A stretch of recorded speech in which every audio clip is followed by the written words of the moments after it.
Brought to you by Penguin.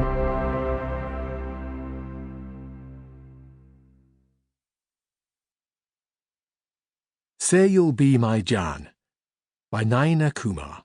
Read by Soneela Nankani. To my family, who inspire me in so many ways, I love you all so much. 1. Ms. Raman, what's an arse?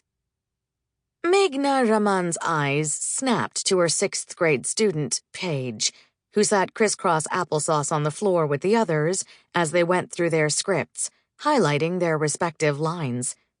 Oh, what? An arse, Paige replied, pointing at the piece of paper in front of her. It says it right here. Eliza goes to that horse race and tells the horse to move its bloomin' arse. A few of the students snickered, and Meghna let out a sigh. She'd meant to edit that line before passing out the scripts, but it had completely slipped her mind. To be fair, she'd only had 3 days to prepare for this first day of rehearsal. Only 3 days to wrap her mind around directing the middle school's fall production of My Fair Lady. It's ass, 7th grader Derek told Paige with a smirk. It's the way English people say ass. Though we'll be using the word bum, Meghna quickly added. She didn't want any emails from the parents complaining about this. I'll send out a new version of the script tomorrow.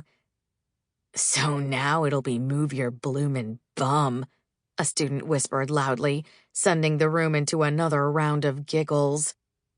Meghna shook her head, holding back the grin threatening to break across her face.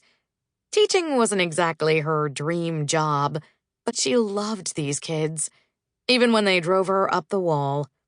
She checked the clock, wrapped up rehearsal, and headed home to a thrilling night of grading papers. But before she had even set foot inside her apartment, her phone rang. She blew out a breath and answered, without even checking to see who it was. She knew exactly who was calling. Hi, Mom, she said as she unlocked the front door. Her mother greeted her enthusiastically, asked about her day, then launched into a recitation of everything that had happened during Meghna's brother's visit last weekend. Beta, he wanted to cook dinner on Saturday and he made macaroni and cheese. Macaroni and cheese, her mother repeated incredulously.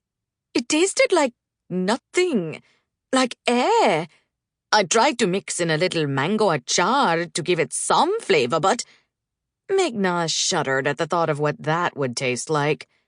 I'm guessing that didn't work? Not at all. Meghna chucked off her shoes and headed toward the kitchen. Well, I'm glad Samir was able to visit you and Dad this time, even if it resulted in mac and cheese. She infused the words with all the horror and melodrama her mother had. I know you've both been missing him. We were happy to see him, her mother said. He's very busy, but we understand. Being an engineer takes a lot of hard work. Meghna grimaced, dropped a stack of mail on her kitchen counter, and settled in. She knew the exact speech her mother was about to deliver. She'd heard it so many times over the years. She'd even given it a few titles.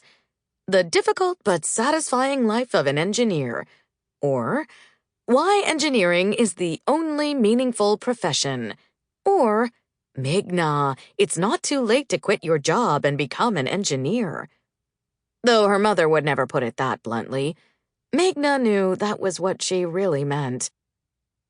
As if on cue, her mom launched into describing all the difficult and rewarding aspects of engineering, things she had experienced firsthand, she reminded Meghna.